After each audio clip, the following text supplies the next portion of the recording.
Hello সবাইকে, আমার একটা নতুন ভিডিওতে সকলকে স্বাগতম। আজ সকালটা শুরু করেছিলাম ঠিক 6টায়। আজকে খুবই তাড়াহুড়ো এবং ব্যস্ততার মধ্যে দিন কেটেছে। তো এটা হলো জলখাবারের দিকে, ওই প্রায় 10:30 11টার দিকে।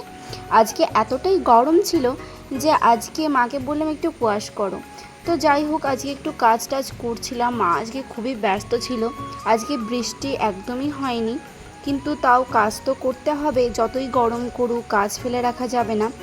আর এটা আমার একটা ক্লিপের জায়গা বলতে পারো, এটা আমার মাই করে দিয়েছে। আমি খুব বায়না ধরেছিলাম, তাই তো তাকগুলো গোছাচ্ছিলাম আর ক্লিপগুলো ঠিকভাবে সঠিক জায়গায় রাখছিলাম। আর এখানেই আমি আমার ক্লিপগুলোকে শখ করে রেখে দিয়েছি। তো যাই হোক, আমিও খুব ক্লান্ত হয়ে পড়েছিলাম, ওই জন্য আমি কুয়াশ শরবত একটু খেয়ে নিয়েছিলাম। তো এরপর উপরে গিয়ে দরজা জানলাগুলো লাগানো ছিল, আর ঘরটা ভীষণই গরম হয়ে গেছিলো। দরজা জানলা এই জন্যই লাগানো থাকে কারণ রাত্রেবেলায় এসি চলে। ভীষণ ছটা আসছিলো, তাই আর ওই ক্লিপটা নেওয়া হয়নি। এরপর নিজে ওপরের বিছানাগুলো গোছাচ্ছিলাম আর চারিদিকগুলো ঠিক করছিলাম, গাছগুলো একটু জল দিচ্ছিলাম। এখন আর গাছ লাগানো হচ্ছে না, আর তো বাইরে বেরোচ্ছি না। এরপর বেরোলে ভাবছি কয়েকটা গাছ কিনে নিয়ে এসে বাড়িতে আমি লাগাবো। তো তাড়াতাড়ি করে স্নান টান করে নিয়ে, তোমরা জানোই আমি তাড়াতাড়ি স্নান করি, আর তাড়াতাড়ি স্নান টান করে আমি ঠাকুর পুজো করে নিই।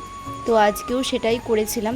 আর আজকে তো সোমবার, আমার বাড়িতে এমনি একটা 12 মাসের শিব আছে, ওই শিবটাকেই আমি জল দিই সোমবারে। আর বিশেষ করে কোনোভাবে মন্দিরে আমার যাওয়া হয় না, ওই বাড়িতেই যেটুকু হয় আমি সেটুকুই করি।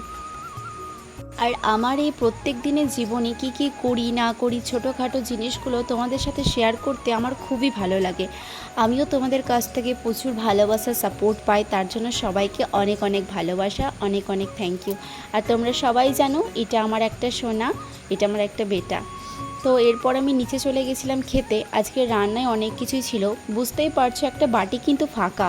তো আজকে কি করেছিল জানো? আজকে মা করেছিল ফিশ কবিরাজি। তো আজকের ভিডিওটা এটুকুই, আবার নেক্সট ভিডিওতে দেখা হবে।